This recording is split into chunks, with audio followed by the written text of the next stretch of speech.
Hay un momento que ocurre a las 4:15 de la tarde, con la luz ya baja y anaranjada filtrándose por las persianas de madera, cuando alguien llega a la cocina con la intención exacta de coger algo.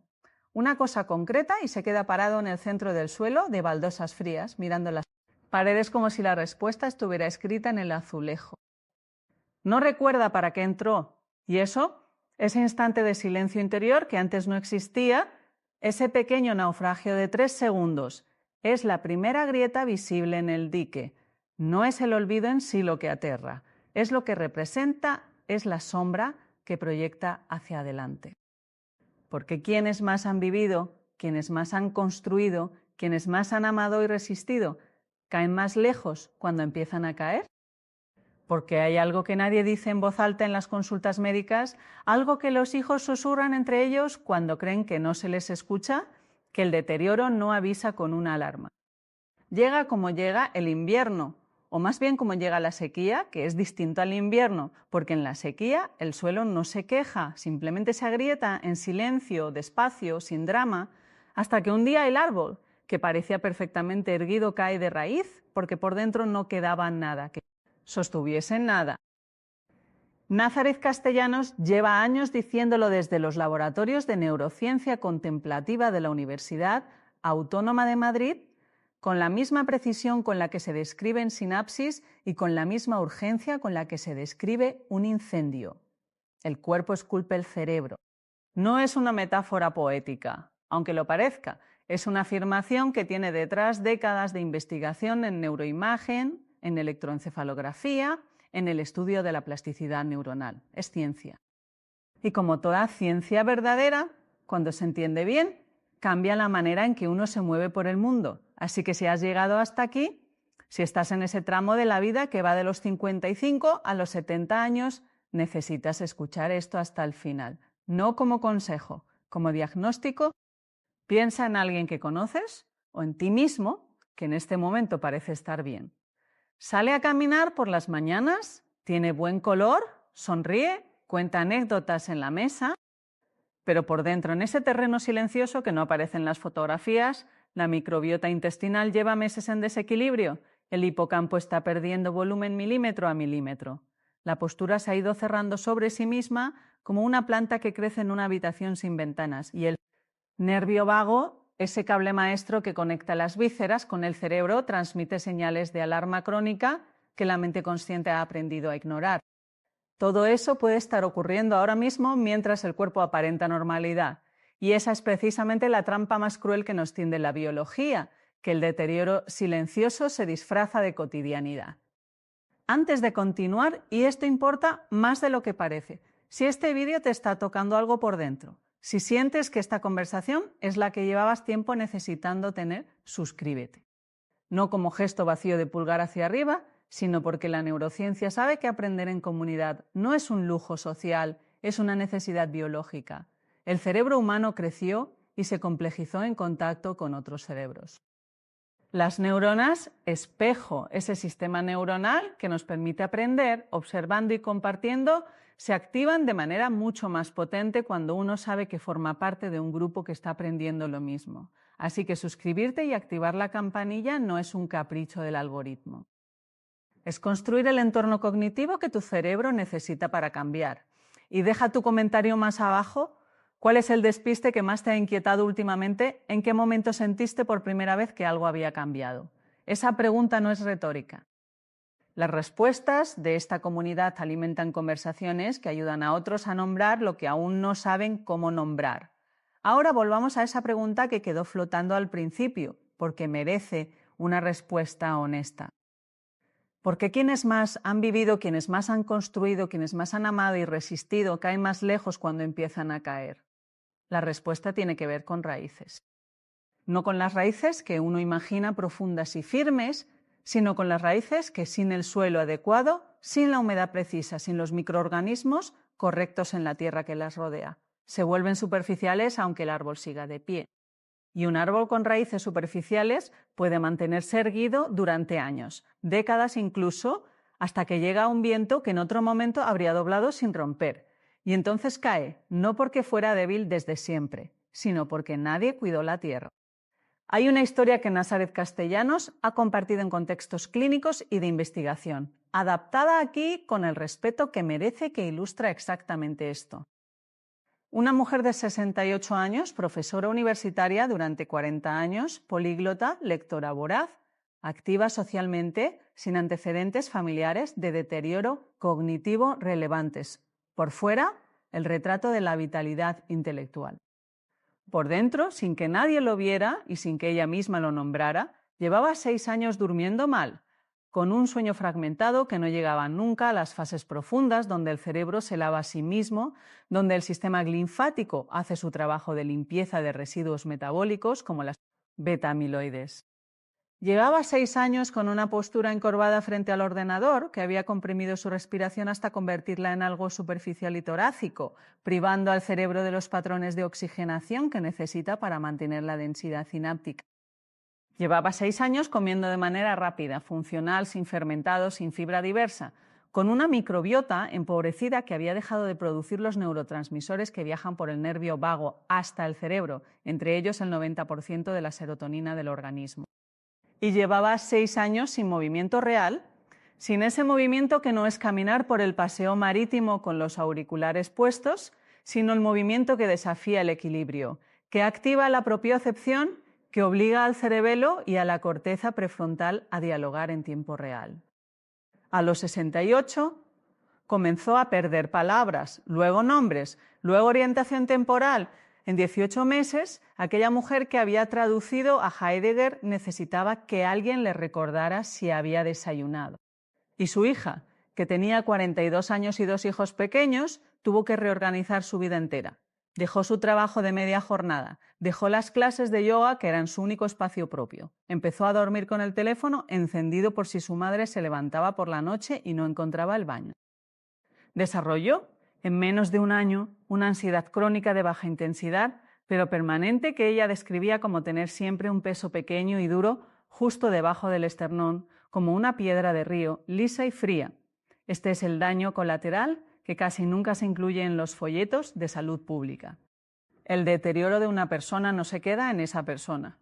Se derrama, se expande como el aceite en el agua en anillos concéntricos que alcanzan primero a la pareja, luego a los hijos, luego a los nietos que crecen en un hogar donde hay tensión, sin nombre y amor mezclado con agotamiento. Cuidar a alguien que ha perdido la autonomía es uno de los trabajos más extenuantes que existen. No tiene horarios, no tiene vacaciones, no tiene salario y viene acompañado de una culpa feroz que aparece cada vez que el cuidador desea, aunque sea un segundo, estar en otro lugar. Nazareth Castellanos lo dice con la claridad de quien ha estudiado el cerebro bajo estrés prolongado. El cuidador no remunerado que cuida a un familiar con deterioro cognitivo presenta en estudios de neuroimagen cambios estructurales en la amígdala y en el córtex prefrontal comparables a los de personas con trastorno de estrés postraumático. Cuidas a alguien que amas y tu propio cerebro paga el precio biológico de ese amor no sostenido. Entonces, preservar tu autonomía no es un acto de egoísmo. Es el acto de amor más profundo que puedes ofrecer a las personas que te rodean. Es decirles sin palabras que no van a tener que renunciar a su propia vida para sostener la tuya. Eso es lo que está en juego. No solamente tus recuerdos ni tu independencia. Está en juego la arquitectura emocional de todos los que te quieren.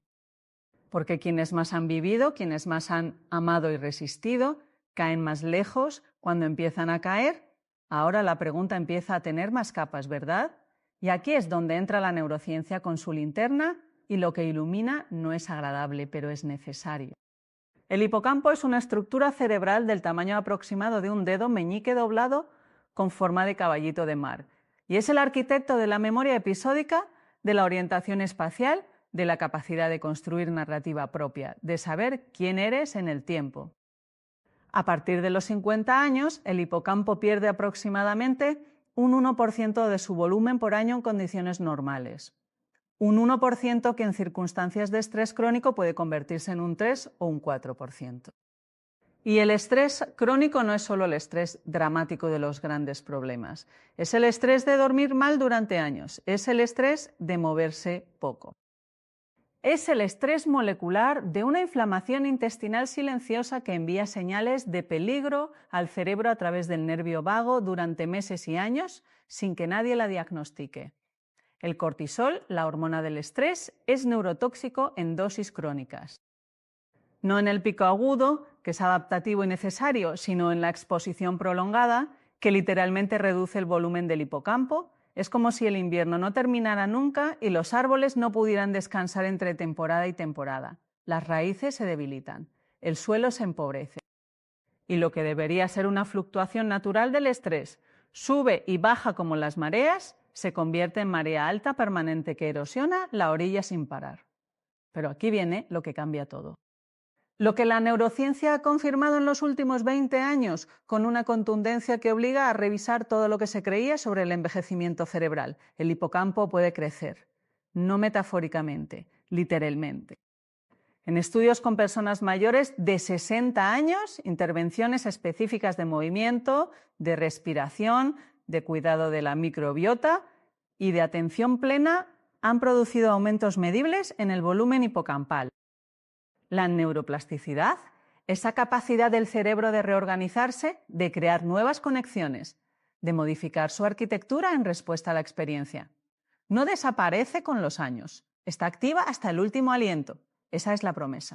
No la promesa vacía de la industria del bienestar, sino la promesa respaldada por resonancias magnéticas funcionales, por electroencefalogramas cuantitativos, por décadas de investigación en laboratorios de todo el mundo. Y ahora quizás te estás preguntando, entonces, ¿qué hace falta exactamente?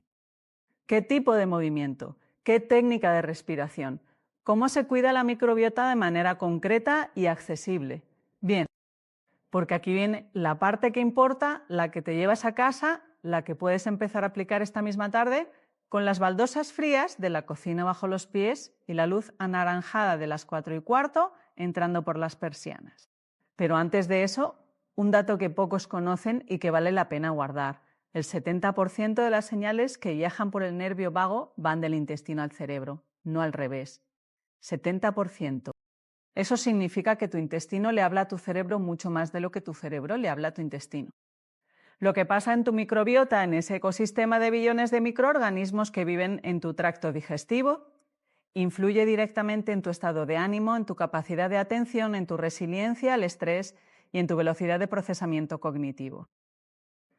No es filosofía oriental ni medicina alternativa, es gastroenterología y neurociencia hablando el mismo idioma. Y si quieres un nombre para ese idioma se llama eje intestino-cerebro. Si la flora microbiana está empobrecida, el cerebro lo sabe, lo siente, lo padece, y si la flora microbiana está diversa y bien alimentada, el cerebro también lo sabe y florece. Ahora sí, los 5 ejercicios no son los que esperabas, y eso es precisamente lo que los hace extraordinarios. El primero tiene un nombre que suena casi demasiado simple para lo que produce: el balance unipodal, sostenerse sobre un solo pie, así de sencillo y así de profundo. Cuando uno se sostiene sobre un solo pie, con los ojos abiertos primero y luego con práctica, con los ojos cerrados, está obligando al sistema vestibular, al cerebelo y a la corteza prefrontal a comunicarse en tiempo real con una urgencia y una precisión que no se activan de ninguna otra manera. El equilibrio no es una habilidad muscular, es una habilidad neural. Y la pérdida de equilibrio en personas mayores no es solamente un riesgo de caída, aunque ese riesgo sea devastador, con fractura de cadera siendo una de las principales causas de pérdida de autonomía en mayores de 65 años. La pérdida de equilibrio es un biomarcador del estado de la conectividad neuronal. Hay estudios publicados en revistas como Neurology que muestran que la incapacidad de sostenerse sobre un pie durante 10 segundos en personas de mediana y avanzada edad está asociada con mayor riesgo de accidente cerebrovascular silencioso y con peor salud cognitiva global. Practicar el balance unipodal durante 30 segundos en cada pierna 2 veces al día, preferiblemente descalzo sobre una superficie ligeramente irregular como una esterilla de yoga o incluso una toalla doblada, activa circuitos neuronales que el caminar llano y plano nunca alcanza. Es como la diferencia entre caminar siempre por autopista o a veces aventurarse por un sendero de bosque. El sendero de bosque obliga al cerebro a estar presente y el cerebro que se aburre se encoge, no como castigo. Como economía, lo que no se usa se poda. La poda sináptica no es un proceso exclusivo de la infancia. Continúa a lo largo de toda la vida y podemos influir en lo que se profuerza. El segundo ejercicio activa algo que el caminar convencional olvida por completo: la dimensión rotatoria del movimiento.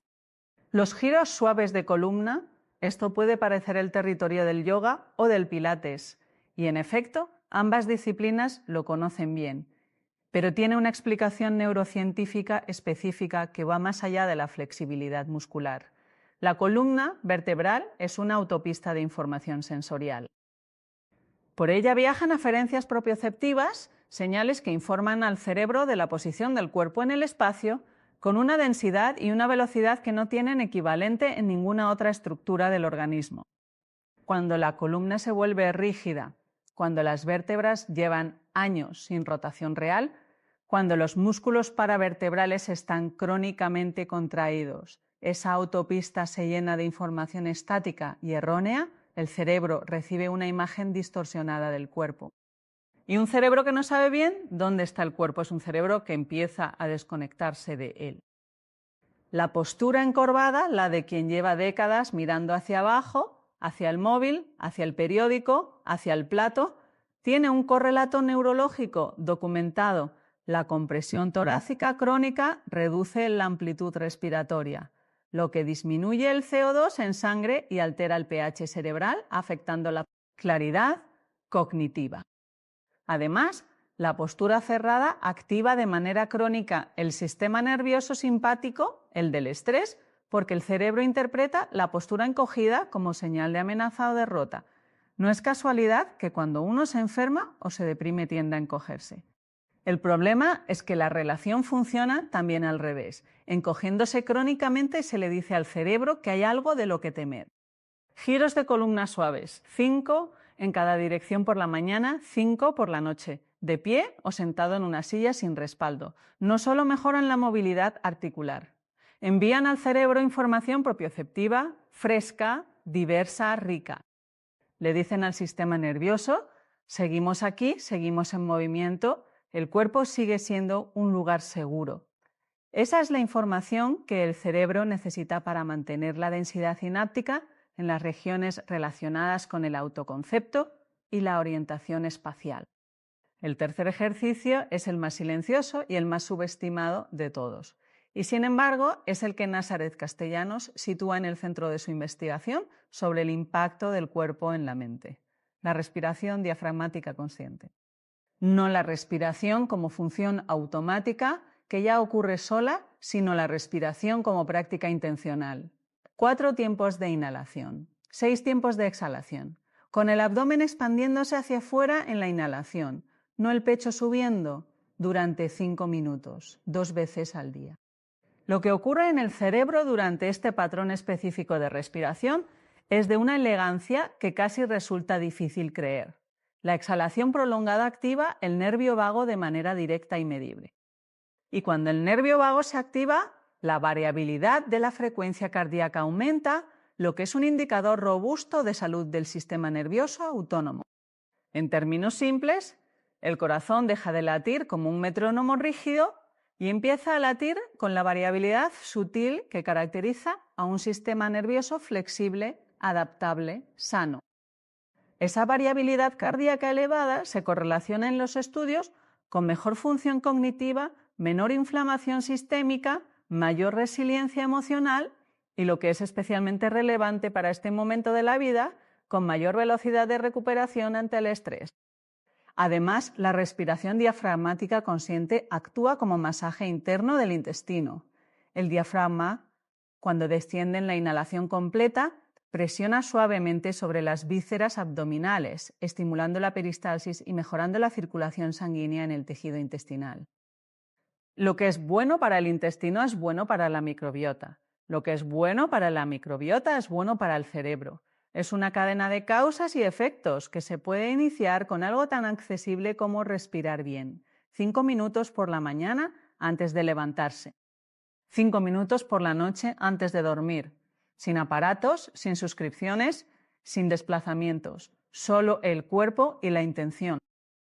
El cuarto ejercicio tiene un apellido que en España suena un poco a gimnasio municipal de los años 90, pero que la investigación más reciente en neurociencia del movimiento está rehabilitando con una urgencia casi apasionada: el entrenamiento de fuerza muscular. No pesas olímpicas, no gimnasio. Sentadillas parciales, levantarse y sentarse de una silla 10 veces seguidas, ponerse de puntillas y volver al talón 20 veces, empujar contra una pared con los brazos extendidos. Ejercicios que implican contracción muscular contra resistencia, aunque esa resistencia sea simplemente el propio peso corporal. La razón neurocientífica es esta: el músculo esquelético, cuando se contrae de manera activa y sostenida, libera una familia de moléculas llamadas mioquinas. Entre ellas, la que más interesa aquí es la irisina producida por el músculo durante el ejercicio de fuerza, cruza la barrera hematoencefálica y estimula la producción de BDNF, el factor neurotrófico derivado del cerebro, que es literalmente el fertilizante de las neuronas. El BDNF promueve la supervivencia neuronal, estimula la sinaptogénesis, la formación de nuevas conexiones sinápticas, y es uno de los principales responsables del crecimiento hipocampal, que se observa en personas mayores que hacen ejercicio regular. Caminar produce algo de BDNF, pero el entrenamiento de fuerza, incluso a intensidad moderada, produce significativamente más, y en mayores de 60 años la pérdida de masa muscular, la sarcopenia, no es solo un riesgo funcional de debilidad y caída, es un riesgo cognitivo directo. Cada kilo de músculo perdido es menos irisina, menos BDNF, menos fertilizante para el cerebro. Levantarse de la silla 10 veces seguidas por la mañana, sin ayuda de las manos, si es posible, con control, con lentitud, sintiendo el cuádriceps trabajar. Eso es un acto de neuroplasticidad, no de vanidad muscular, de neuroplasticidad, porque quienes más han vivido, quienes más han construido, quienes más han amado y resistido, caen más lejos cuando empiezan a caer. La respuesta ahora tiene textura, tiene nombre, tiene mecanismo y sobre todo tiene solución. El quinto ejercicio es el más contraintuitivo de todos, el que más resistencia genera, el que más necesita una explicación, porque sin ella parece una broma, el aprendizaje activo de algo completamente nuevo. No repasar lo que ya se sabe, no releer los libros de siempre, sino exponerse a algo que el cerebro no conoce y que exige, por tanto, crear conexiones que no existen. Un instrumento musical que nunca se tocó, un idioma que nunca se estudió, una receta de cocina de una cultura completamente desconocida, una técnica de dibujo, un baile de patrón rítmico nuevo. El tipo de contenido específico es casi irrelevante. Lo que importa es la novedad genuina y la dificultad gestionable. El cerebro tiene un detector de novedad ubicado principalmente en el locus coeruleus, una pequeña estructura del tronco encefálico que libera norepinefrina cuando detecta algo nuevo e inesperado. Esa norepinefrina actúa como señal de atención y plasticidad. Dice al cerebro que lo que está ocurriendo merece ser codificado, reforzado, recordado. La rutina, aunque confortable, es neurológicamente anestésica, no en el sentido de que no estimula. El cerebro en rutina procesa en piloto automático, con el mínimo de recursos posible, como un sistema operativo que solo ejecuta los programas ya instalados. La novedad fuerza la instalación de programas nuevos, y cada programa nuevo es una red neuronal nueva. Una red neuronal nueva es resiliencia cognitiva. Es lo que en términos clínicos se llama reserva cognitiva. La capacidad del cerebro de compensar el daño estructural gracias a la riqueza de sus conexiones alternativas. Una persona con alta reserva cognitiva puede tener lesiones cerebrales que en otra persona producirían síntomas severos y, sin embargo, mantener una función cognitiva relativamente preservada, no porque el daño no exista, sino porque hay suficientes caminos alternativos por los que circular. La reserva cognitiva es la diferencia entre un mapa con un solo camino y un mapa con 100. Si el camino principal se cierra, los 99 restantes siguen disponibles. Y aquí entra la microbiota como protagonista silenciosa de esta historia, porque Nazareth Castellanos insiste en ello con la misma convicción con la que otros insisten en el ejercicio o el sueño. No se puede hablar de salud cerebral en la segunda mitad de la vida sin hablar de lo que ocurre en el intestino. La microbiota intestinal produce, entre otras cosas, ácidos grasos de cadena corta que son fundamentales para el mantenimiento de la barrera intestinal y para la regulación de la neuroinflamación. Cuando la diversidad microbiana se reduce, la barrera intestinal se vuelve permeable, un fenómeno que en la literatura científica se llama leaky gut o intestino permeable, y las endotoxinas bacterianas pueden pasar al torrente sanguíneo, activando una respuesta inflamatoria sistémica de baja intensidad, pero crónica, que alcanza el cerebro y promueve la activación de la microglía, las células inmunes del cerebro. La microglía en estado de activación crónica produce citoquinas proinflamatorias que dañan las sinapsis y reducen la neuroplasticidad. Este proceso, esta inflamación neurológica silenciosa, es uno de los mecanismos centrales del deterioro cognitivo relacionado con la edad. Y se puede modular con el intestino, con alimentos fermentados, kéfir, yogur natural, sin azúcar, chucrut, miso, kimchi.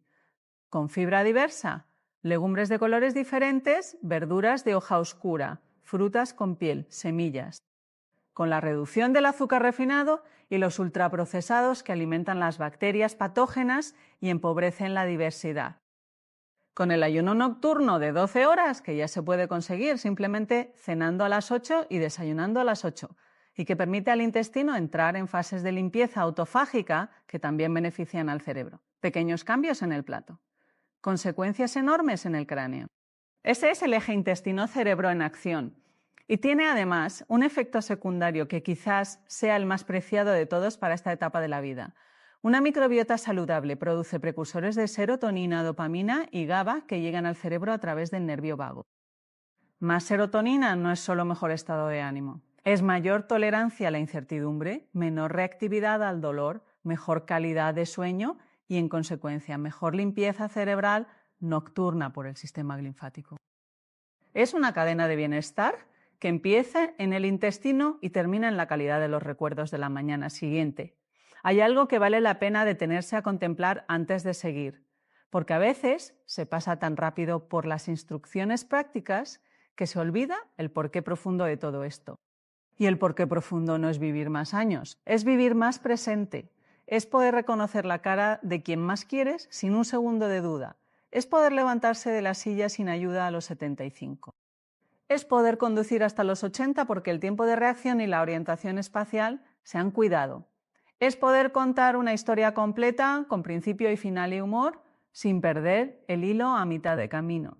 Es poder decirle a tu hijo o a tu hija, no te preocupes por mí, y que sea verdad. Eso es lo que está en juego, no estadísticas, no porcentajes de riesgo, la textura concreta de tu vida cotidiana y la carga que no quieres poner sobre las espaldas de quienes amas. Volvamos un momento al sueño, porque es imposible hablar de salud cerebral sin hablar del sueño, y porque es la variable que más se subestima y la que más daño hace cuando falla. Durante el sueño profundo, el sistema linfático, que es una red de canales linfáticos alrededor de los vasos sanguíneos cerebrales, se activa y limpia el cerebro de productos de desecho metabólico, entre ellos las proteínas beta-amiloides y tau, que se asocian con el deterioro cognitivo progresivo. Durante el día, el cerebro trabaja y produce residuos. Durante la noche, el sistema linfático hace limpieza.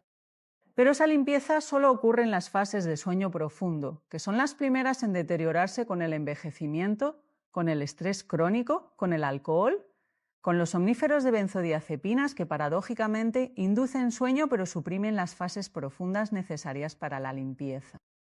Una sola noche de sueño reducido o fragmentado aumenta los niveles de beta-amiloide en el cerebro de manera medible al día siguiente.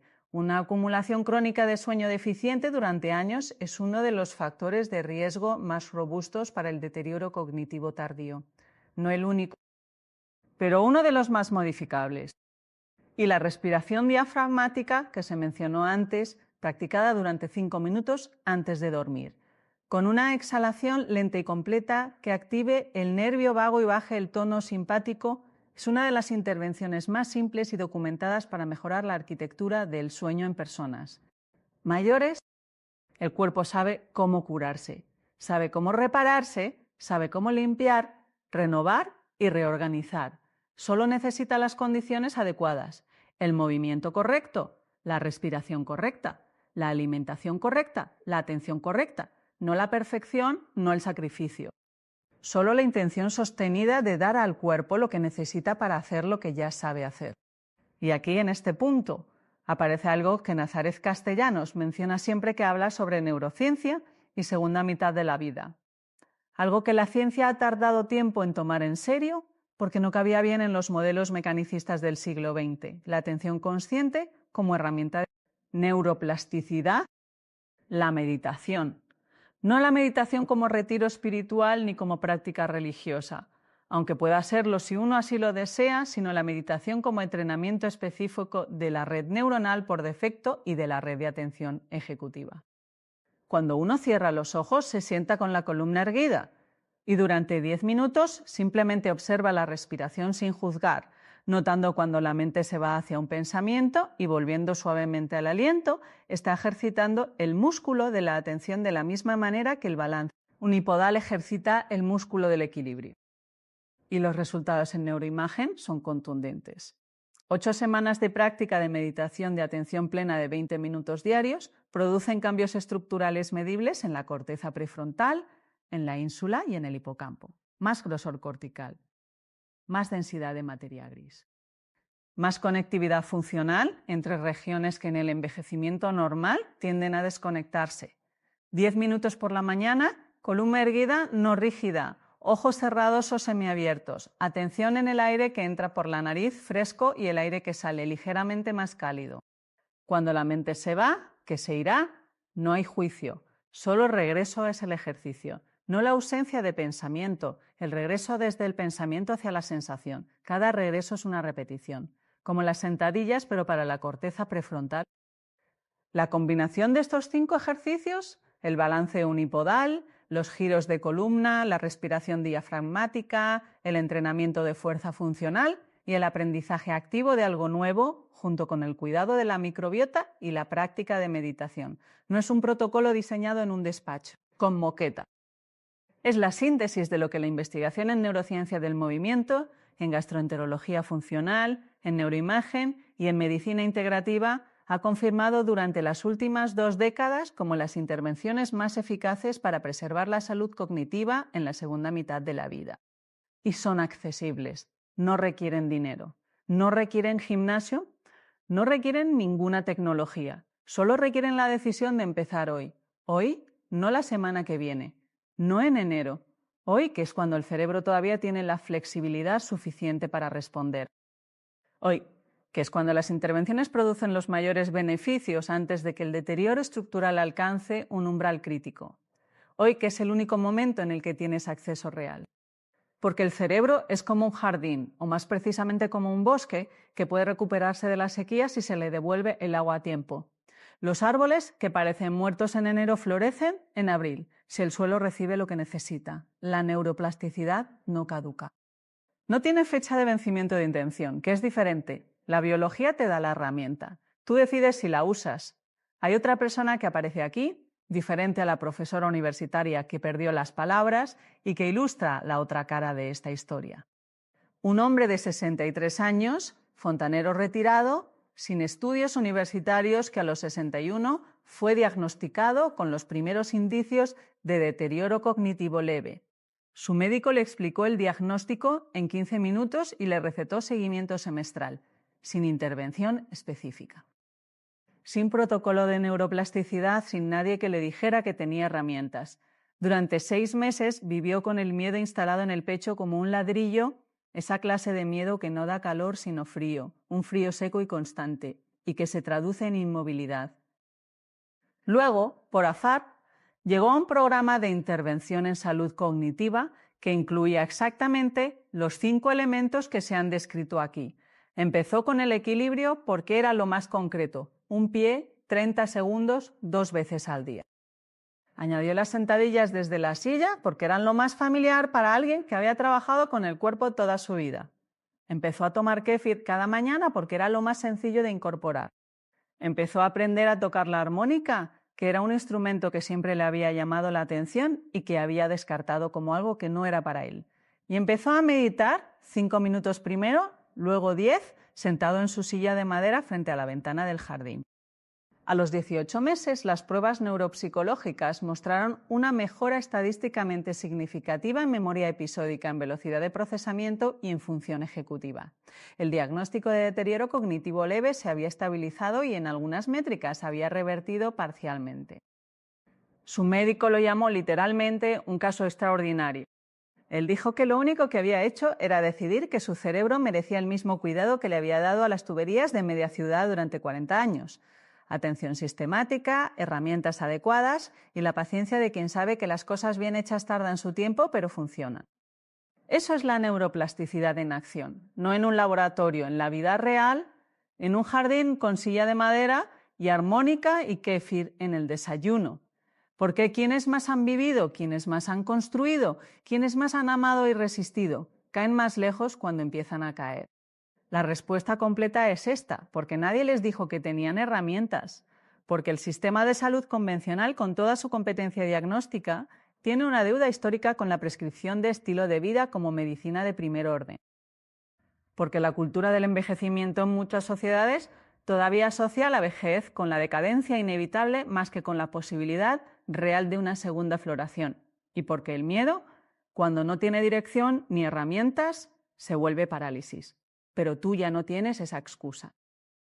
Porque ahora sabes, y saber, en términos neurocientíficos, no es suficiente por sí solo, porque el conocimiento sin práctica no produce sinapsis nuevas, pero es el primer paso.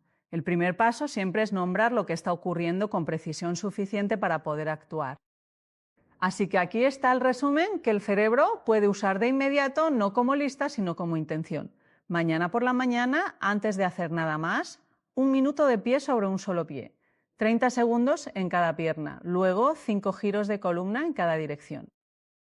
Luego 5 minutos de respiración con la exhalación más larga que la inhalación, tumbado o sentado, antes de levantarse de la cama o justo después. En el desayuno, algo fermentado.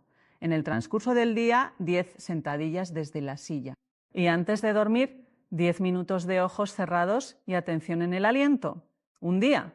Solo un día y luego otro, y luego otro.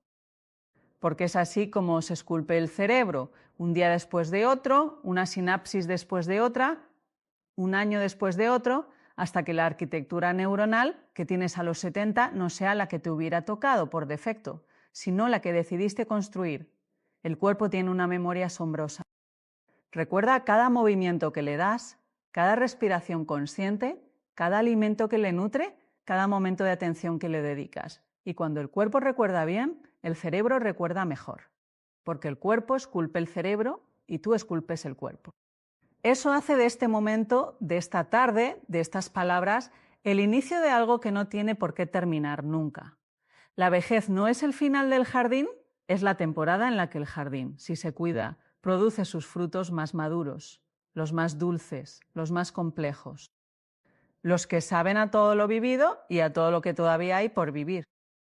Y si has llegado hasta aquí, si este vídeo ha removido algo en ti, si hay una parte de ti que ha reconocido en alguno de estos ejemplos algo propio o algo de alguien que quieres, entonces hay algo concreto que puedes hacer ahora mismo. Además de empezar con los ejercicios, comparte este vídeo. No como gesto de cortesía digital, como acto de amor, porque puede haber alguien en tu entorno, una madre, un padre, un hermano, un amigo querido que lleva meses parado en el centro de la cocina de su vida sin recordar para qué entró, sin saber que existe una dirección hacia la que moverse. El cerebro humano a los 60, a los 65, a los 70 sigue siendo un universo en expansión si se le dan las condiciones para expandirse. Eso no es optimismo, es neurociencia, y la neurociencia, cuando se entiende de verdad, es la cosa más esperanzadora que existe. Esa luz anaranjada que entra por las persianas a las 4:15 de la tarde todavía tiene mucho que iluminar. Depende de ti mantener las persianas abiertas.